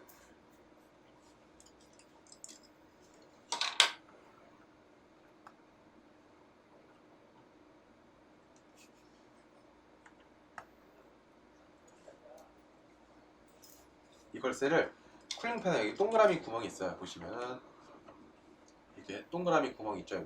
여기에 간단하게 고정을 해주시면 됩니다. 그냥 별도의 나사가 필요 없어요. 그냥 간단하게 이 걸쇠만 껴 넣어주시면 돼요. 한쪽 꼈고 나머지 두 쪽도 다 껴주시죠. 이거를 낀 다음에 이렇게 옆에 보시면은 여기 이렇게 홈이 있죠. 쿨링팬에 이렇게 길다는 홈이 있어요. 여기다가 이 방금 쿨링팬에 걸친 걸쇠를 걸쳐주시면 됩니다.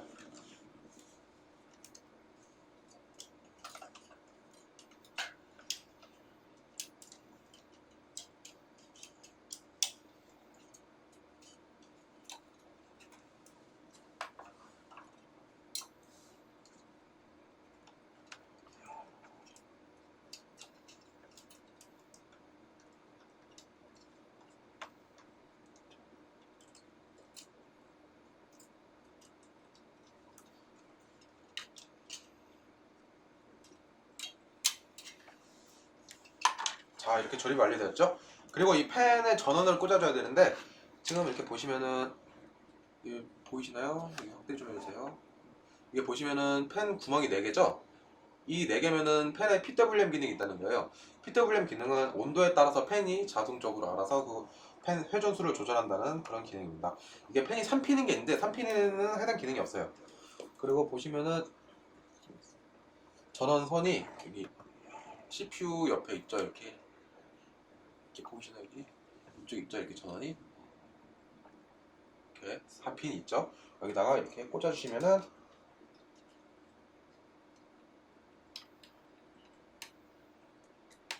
이렇게 쿨링팬 조립은 이렇게 완료가 되었습니다.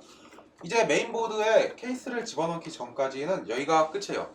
여기서 뭐 더 할 수 없고 이 상태에서 이제 케이스에 집어넣고 본격적인 조립이 시작되는 겁니다. 그걸 집어넣고 본격적으로 컴퓨터 조립을 시작해 보도록 하겠습니다. 자, 일단 케이스를 조립하려면은 옆편 양쪽을 다 열어줘야 돼요. 그래야 안에 부품이 들어갈 수 있기 때문에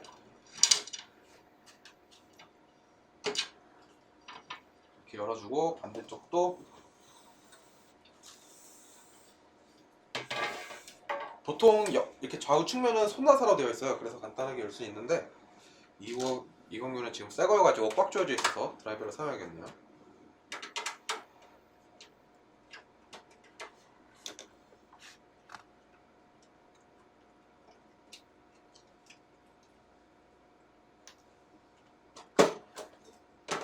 이렇게 좌우 측면을 열면은 이쪽과 이쪽이 모두 펴졌죠. 그러면 이렇게 눕혀서 조립을 한번 시작해 볼게요.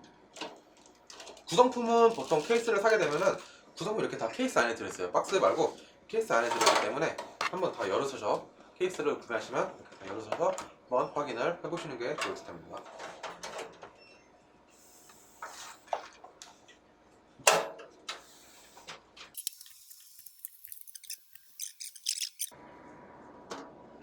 자, 일단 구성품을 모두 꺼내면은 이런 고무가 있는데 이 고무는 여기 케이블이 날카로운 면에 걸리지 말라고 지금 보시는 것처럼 이렇게 몰딩 처리를 해주는 겁니다. 이런 걸 함으로써 이렇게 케이블이 케이스랑 부딪혀서 나는 악효과를 없앨 수 있죠.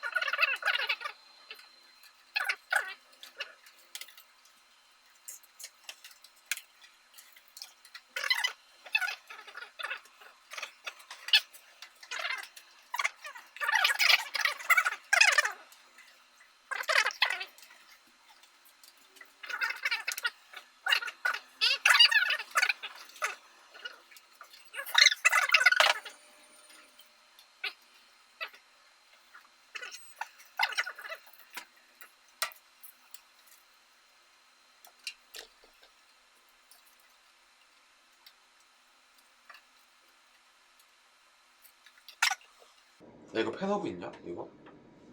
펜허브 없어. 아씨.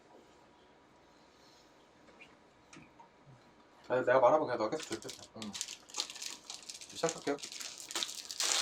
됐구나. 자 지금 아까 그 보이시는 몰딩을 다 꼽았죠? 꼽는데 굉장한 좀 노력이 필요하네요. 그리고 메인보드를 조립하기 전에 이렇게 보시면은 뒤에 백패널이 있어요. 그리고 이게 실드가 있는데 이렇게 이거를 여기 조립하신 다음에 해주셔야 됩니다. 굳이 이걸 안 하셔도 되는데 안 하시면은 이게 쇠기 때문에 메인보드랑 직접적으로 닿게 되면은 쇼트가 일어날 수 있어요. 그래서 좋을 게 없기 때문에 그냥 끼시는 게 좋습니다. 이렇게 백패널을 먼저 껴주고 다음으로 저 구멍에 맞춰 메인보드를 집어넣게 되면은 메인보드 조립이 완성됩니다.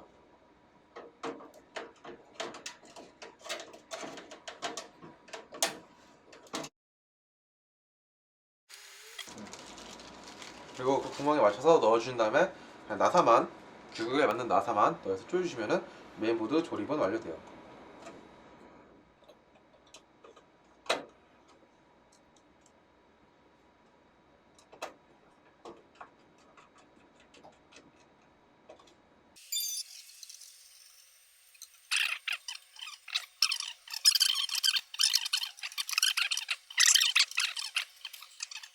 자 이제 잠깐만 세워야 된다고?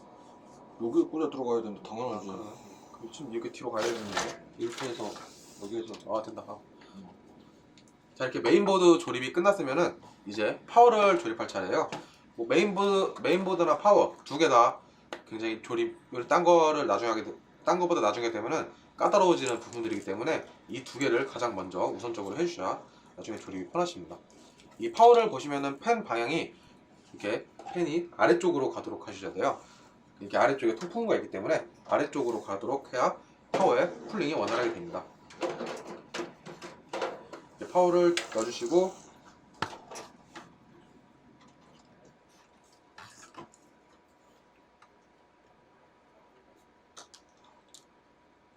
이쪽 바깥에 고정되는 나사 이렇게 이쪽에 구멍들 있죠? 이쪽 구멍과 파워의 구멍 맞는 부분이 있어요.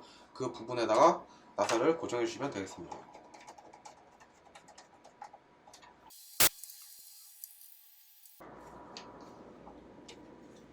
자 이제 파워 조립이 끝났죠?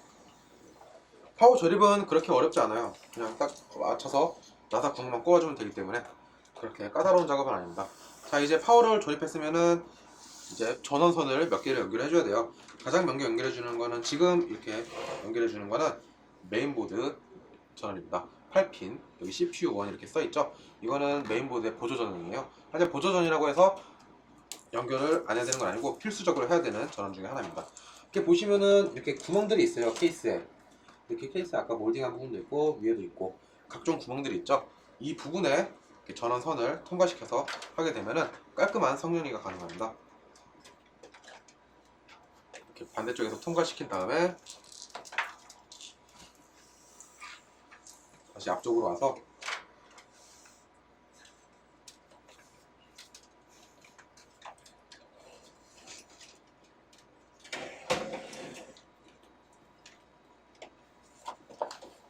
이쪽에서 반대쪽에서 다시 꼽아주시면 되겠습니다.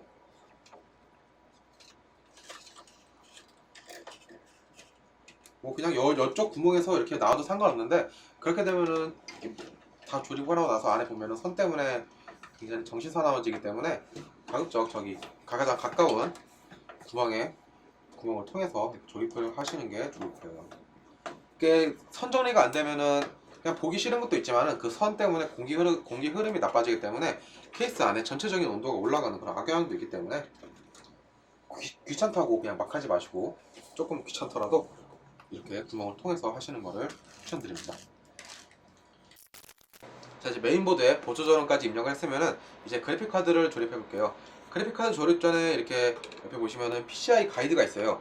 이 PCI 가이드를 먼저 풀어주셔야 하는데 본인의 그래픽카드 사이즈가 얼마나 되는지 이렇게 대보시고 몇 개를 해줘야 되는지 그걸 파악한 후 가이드를 풀어주시면 되겠습니다.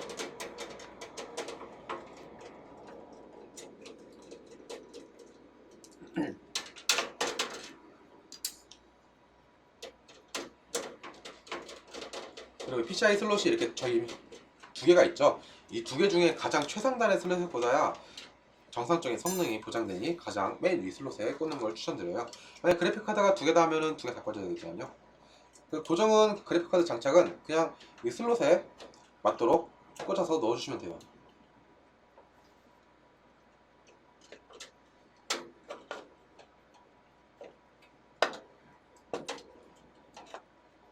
이렇게 장착을 완료하고 아까 가이드를 제거할 때 사용했던 나사를 이용해서 다시 고정을 해주면 됩니다.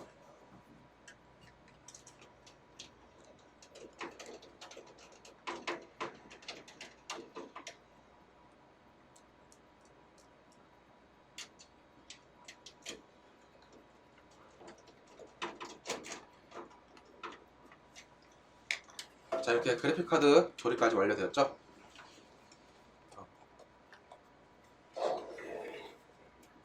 뭐 하려고? 하드하고 SSD. 자, 그래픽카드 다음에는 이제 저장장치 HDD와 SSD 두 가지를 조립해 볼게요. 이 두 개의 조립은 반대편에서 이루어져요. 앞에서 하는 게 아니라 이렇게 뒤에 보시면은 가이드가 있죠. 이 가이드는 나사를 사용하지 않고 그냥 손으로 눌러서 빼면은 간단하게 제거되는 방식이에요. 이 두 개를 모두 제거하신 후에 하드디스크와 SSD를 고정해 주시면 되겠습니다.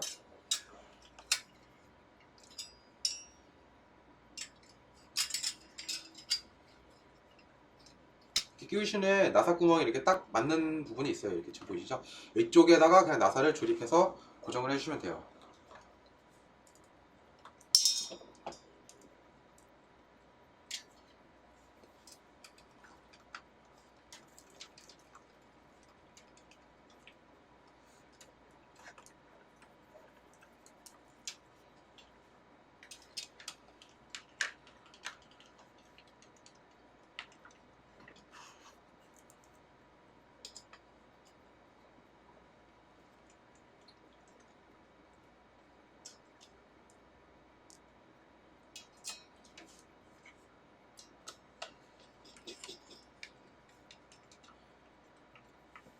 하드디스크 조립은 끝났고 조립을 완료하면은 그냥 이렇게 다시 아까 뺐던 역순 다시 밀어넣으면 되고 지금 보시면 하드디스크는 SSD의 크기가 많이 작아요. 그래서 아까 하드디스크처럼 이렇게 완전히 얹는 게 아니고 그 위에 빈 공간에 살짝 얹어야 됩니다. 하드디스크는 여기 꽉 들어찼잖아요. SSD는 좀 크기가 작다 보니까 꽉 들어차지는 않아요. 조립 방식은 똑같습니다. 그냥 나사 구멍 맞는 부분에 맞춰가지고 나사를 조립해주면은 정말 간단하게 조립이 완료돼요.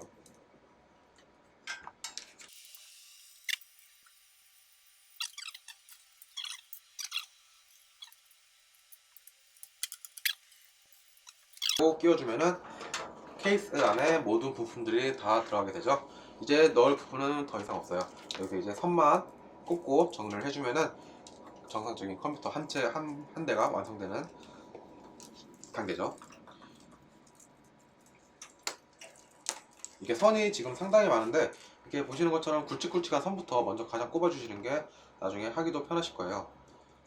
아까 메인보드 보조전을 꼽은 것처럼 뒤쪽에서 구멍을 이용해서 통과시킨 다음에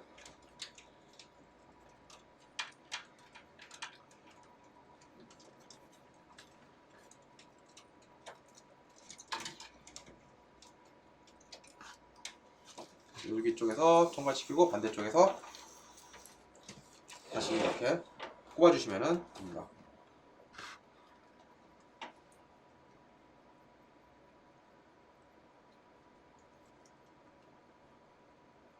이 과정은 모든 컴퓨터 부품 안에 들어가는 부품이 모든 동일한 과정이에요. 그럼 반대쪽에서 선을 빼서 이쪽 눈에 보이는 쪽에서는 가장 케이블을 안 보이게 한다. 이런 개념으로 조립을 해주시면 되겠습니다.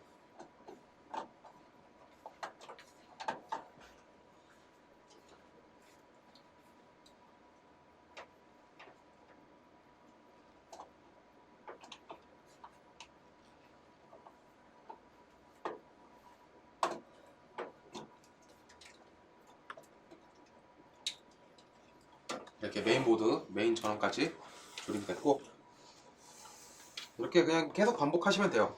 그래픽카드 전원까지 해주시고 뭐 하드디스크 전원, SSD 전원 계속 반복을 해주시면은 컴퓨터가 조립이 완성되는 단계입니다. 야,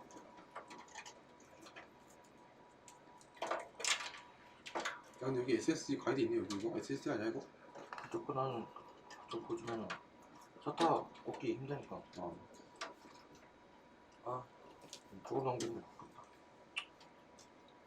그거는 이 SSD 가이드 있는데 여기다 설치하면 그 파워 전원은 선정리 불편하더라고. 천장이 불편하다고 말하는데. 좀 이따 그 사타 꼽을 때 말하면 되는 네, 싹다 꼽을 때 그래갖고 이렇게 하드하고 같이 연결해서.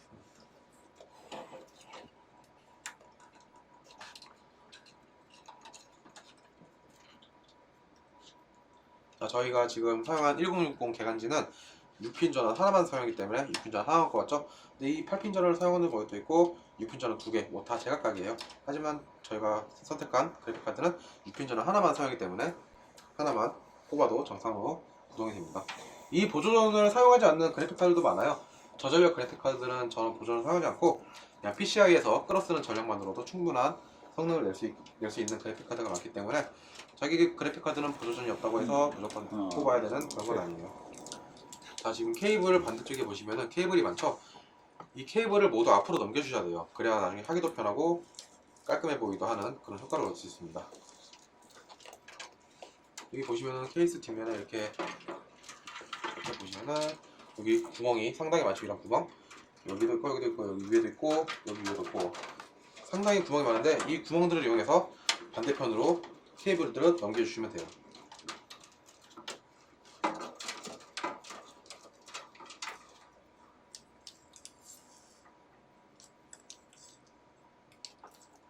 다음 있어? 어떻게? 그리고 사타 케이블을 이제 먼저 꽂고 넘길 텐데 지금 보시면은 이렇게 메인보드, 하드디스크와 SSD 이렇게 슬롯이 있죠. 이 중에 짧은 슬롯이 SATA 슬롯이에요. 먼저 꼽아주시고 반대쪽으로 넘기시면 됩니다. 여기 보시면은 아까 저희가 SSD를 여기 조립했는데 원래 SSD는 여기 들어도 상관없어요.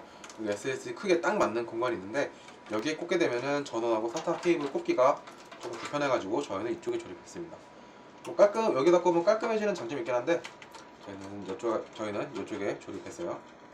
이렇게 반대쪽으로 모두 넘기고 그리고 SATA 케이블을 연결하셨으면은 하드디스크와 SSD 전원을 연결해 주시면 돼요. 케이블을 넘기기 전에 여기서 끝낼 수 있는 거는 다 끝내고 반대쪽으로 넘어가서 반대쪽에서 한 번에 다 처리하는 게 편하기 때문에 이런 방식을 하고 있습니다. SATA 케이블 전원을 꼽아주고 SATA 케이블은 이렇게 보시면 그냥 SATA 영어로 SATA라고 써있어요. 헷갈릴 이유가 전혀 없죠.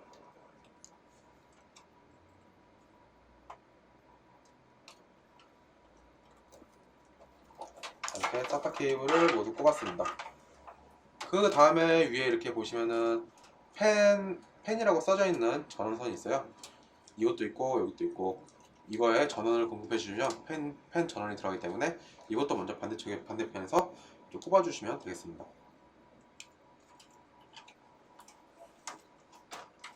꽂고 이제 반대편으로 넘어가면은 이쪽에 이렇게 각종 선들이 나와 있죠. 이제 이 선들을 메인보드에 맞게 꼽아주시면 돼요. 이 파란색 케이블은 USB 3.0 케이블로 메인보드에 USB 3.0 단자가 있는데 거기에 꽂아주시면은 여기 케이스 전면에 있는 USB 3.0으로 USB가 USB 3.0로 작동하게 되는 것이죠.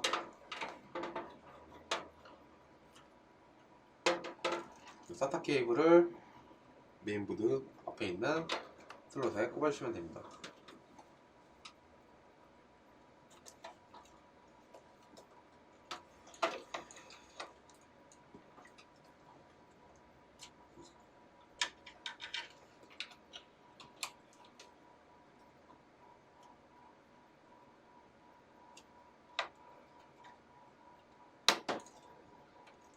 이 SATA 슬롯이 꽤 여러 개 있는데 여기서 어느 슬롯에 꼽아도 성능 영향은 없어요. 뭐 어느 슬롯은 SATA2, 어느 슬롯은 SATA3 이러면 성능 영향이 있겠지만은 이 메인보드는 모두 SATA3를 사용했기 때문에 어느 슬롯에 꼽아도 성능에 대한 차이는 없습니다. 그 다음에 이렇게 보시면은 HD 오디오 USB 이렇게 써 있죠. 이걸 꽂게 되면은 케이스 전면에 위치하는 오디오 단자랑 USB 슬롯을 사용할 수 있는 거예요. 아까 이거 이렇게 꼽은 거는 USB 3.0이고 저거는 USB 2.0입니다.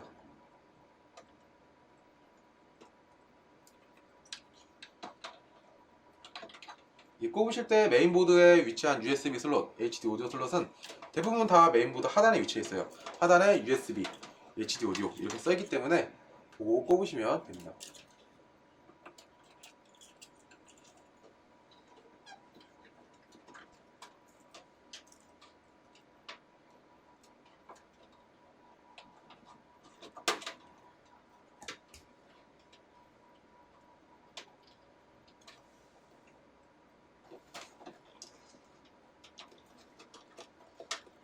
자, 이렇게 다 꼽았고 이 다음에는 이 굉장히 작은 단자들이 엄청 많아요.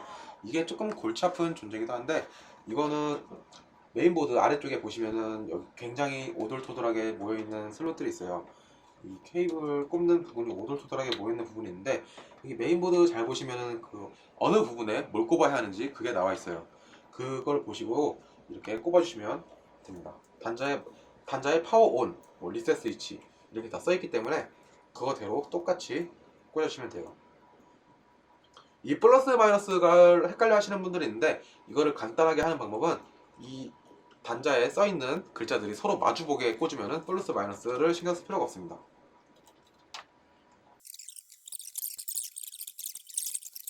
다 꼽았어? 자, 이렇게 선을 아까 나와있던 많은 선들을 모두 꼽았어요. 이렇게 되면은 케이스 조립은 끝났습니다. 여기서 이렇게 선을 조금 더 보기 좋게 이렇게 집어 넣어준다든가 정리를 하게 되면 선 정리까지 깔끔하게 마무리가 되는 것이죠. 그리고 아까 열었던 옆판을 닫아주시면 되는데 그냥 닫히면은 이게 지금 지저분하기 때문에 아직 안 닫히실 거예요. 그렇기 때문에 여기 좀 안 보이는 데다가 이렇게 케이블을 쑤셔 넣으신 다음에 기본적으로 제공되는 케이블 타일을 이용해서 케이블을 이렇게 잘 잡아주신 다음에 고정한 다음에 옆판이 닫힐 수 있도록 작업을 해주시면 돼요.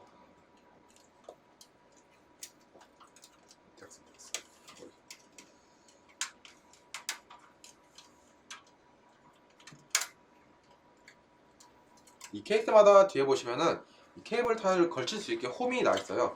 그 홈들을 이용해서 정리를 해주시면 되겠습니다.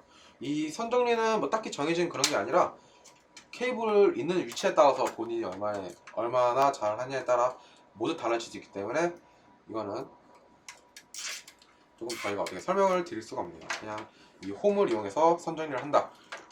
이 정도만 알아주시면 되겠습니다.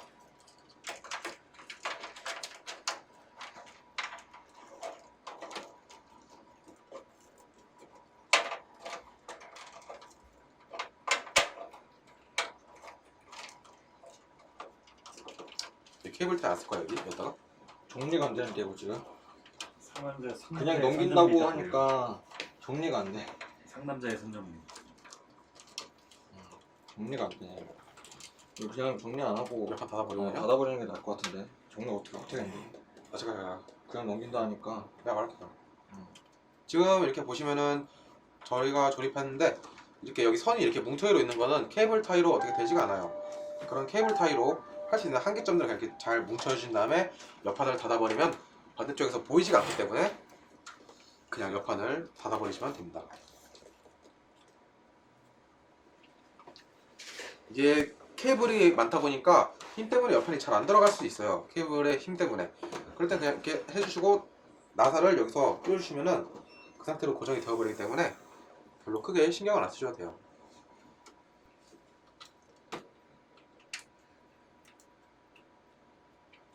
이렇게 하고 아까 풀었던 선나사를 다시 조립해주면은 옆판이 안정적으로 닫히게 됩니다.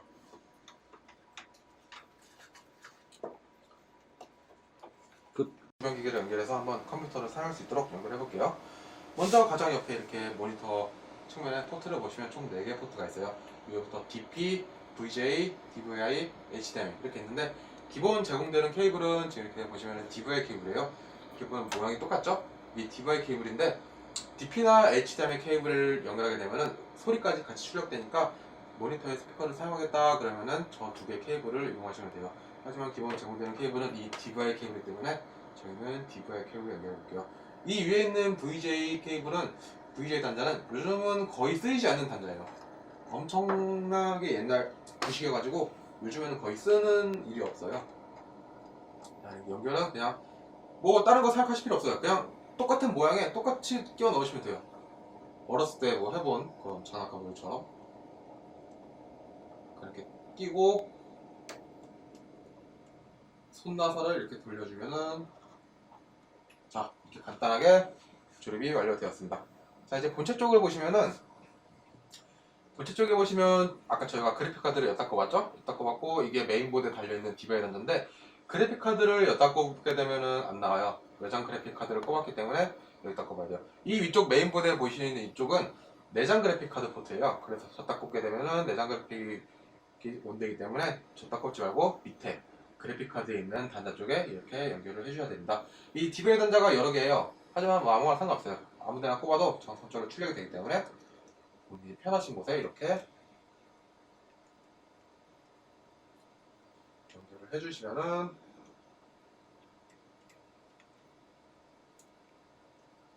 이렇게 모니터와 컴퓨터 본체 간의 연결은 끝이 난 겁니다.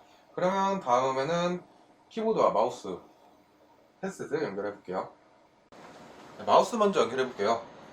마우스는 이렇게 USB로 되어 있죠. 여기 보시면은 파란색이 되어 있는데 이 파란색은 USB 3.0이에요. 지금 마우스는 USB 3.0, 2.0 아무데나 꼽아도 상관없게 그냥 이렇게 구멍끼리 맞춰가지고 집어넣으면 간단하게 꼽을 수 있습니다.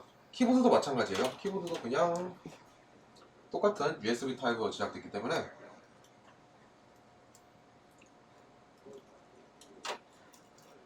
이렇게 그냥 꼽으시면 됩니다.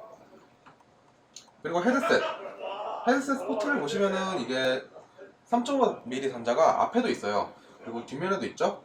하지만 뒷면에 꼽으시는 게 좋아요. 앞에 꼽으면은 메인보드에서 케이블이 연결돼서 앞으로 빠지는 거기 때문에 조금 움직임에서 손실이 있어요. 그래가지고 메인보드랑 직접 연결되는 부분 여기 보시면은 이렇게 색깔이 있어요. 초록 색깔, 분홍 색깔.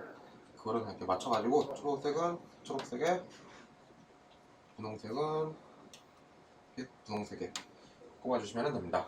분홍색은 마이크고 초록색은 소리예요. 그렇게 생각하시면 되고 그 다음 랜 케이블은 여기 이렇게 누르는 부분이 있는데 이 부분을 잡고 이렇게 꼽아주시면은 딱 소리가 나면서 들어가게 됩니다. 자 이제 전원 케이블만 남았죠? 전원 케이블은 그냥 뭐 구멍 이렇게 3개만 맞춰서 꼽으면은 끝나요. 그리고 위에 똑딱이 스위치가 있는데 이 스위치를 헷갈려 하시는 분들이 있어요. I-O인데 O는 아웃풋, I는 인풋이라고 생각하시면 편할 거예요. 그래서 인풋 쪽으로 전원을 눌러주면은 PC 쪽으로 전원이 들어가서 이제 전원 버튼을 누르게 되면은 그때부터 PC가 구동이 되기 시작하는 거죠. 자, 부팅을 하실 때 뭐 조립 다 됐다고 그냥 가만히 계시지 마시고 부팅할 때 바이오스 진입키, 딜리트 키를 연타하다 보면은 바이오스로 진입하게 돼요.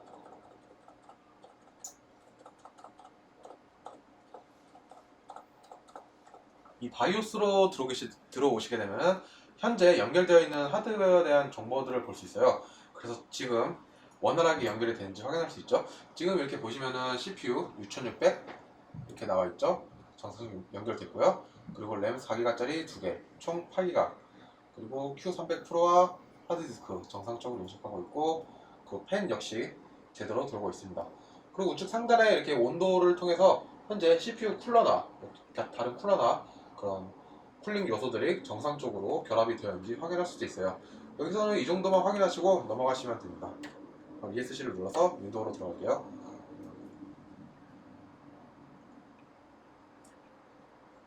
윈도우 설치는 시간상 생략했고요. 윈도우 설치는 본인들이 어떻게 잘 하시고 자 이렇게 부팅이 완료되면은 바로 사용하시지 마시고 반드시 확인해야 될 게 있어요. 바탕화면에 오른쪽 마우스를 눌러서 엔비디아 제어판으로 들어가면은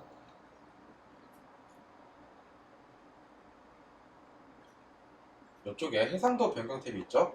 이쪽에 보시면은 여기 재생 빈도가 있어요. 이게 기본은 60으로 되어 있어가지고 60으로 두면은 144Hz 모니터 산 뭐 보람이 없죠? 그래서 이거를 이렇게 144Hz로 설정을 해주시고 적용을 눌러주셔야 144Hz로 정상적으로 적용이 완료됩니다.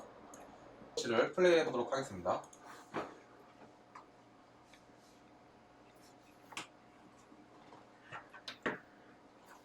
오버워치를 맨 처음 들어가시게 되면은 반드시 설정해 주셔야 돼요.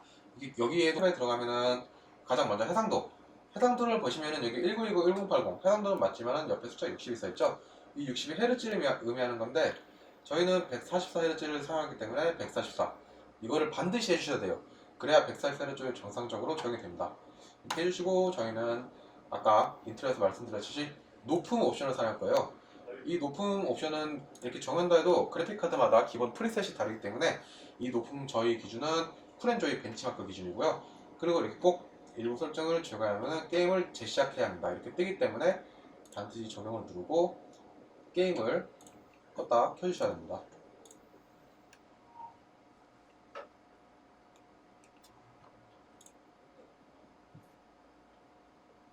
이렇게 조립을 모두 완료해가지고 이렇게 PC가 한 대 완성되었어요. 지금 보시면은 전체적으로 화이트로 구성되어 있는데 이 부분은 제가 인트로에서 말씀드렸듯이 저의 주관적인 감성이 조금 들어가 있어요.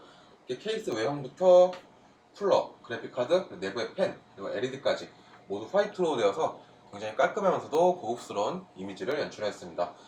물론 이렇게 안하고 인트로에 말씀드렸듯이 성능만 하면은 가격이 상당 부분 내려가지만은 쿨앤조이 유저분들이라면 최소 컴퓨터가 이 정도 포스는 풍겨줘야 만족하지 않겠어요? 그래서 이렇게 완성을 하게 되었습니다. 자, 그러면 오버워치를 직접 한번 플레이해 보도록 할게요.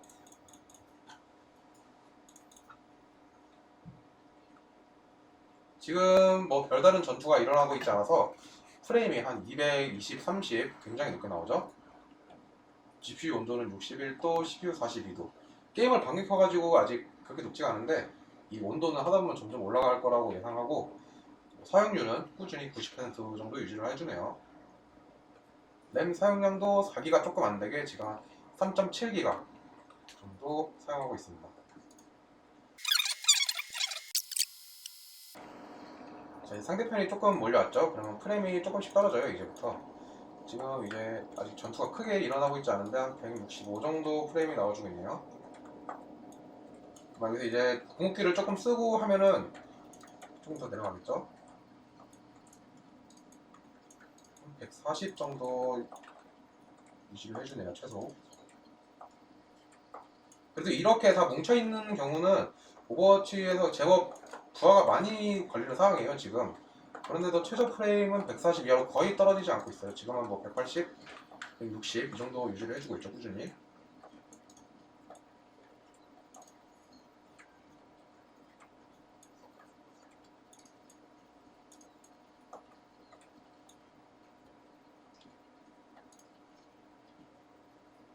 온도는 그래픽카드 온도는 65도 정도에서 형성이 되어 있고요. CPU 온도는 한 45도 정도에 있네요. 이게 자리아 공을 쓰게 되면 프레임이 좀 많이 떨어지는데 공을 한번 모아서 써보도록 하겠습니다. 상대편이 오면 그때 쓸게요.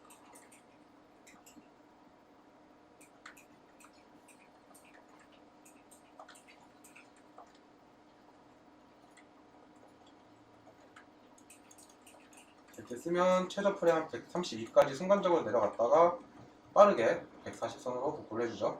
이렇게 오버워치 한번 해봤는데 이 정도면 최저 프레임 140프레임이 거의 유지된다고 봐도 무방할 정도로 프레임 유지는 아주 좋다고 할 수 있습니다. 온도도 65도, 45도 정도로 아주 낮은 온도를 보여주고 있고요. 자, 그럼 이렇게 제가 직접 짠 오버워치 높음 옵션으로 144Hz 플레이 해보기 견적 여기까지 마치도록 하겠습니다.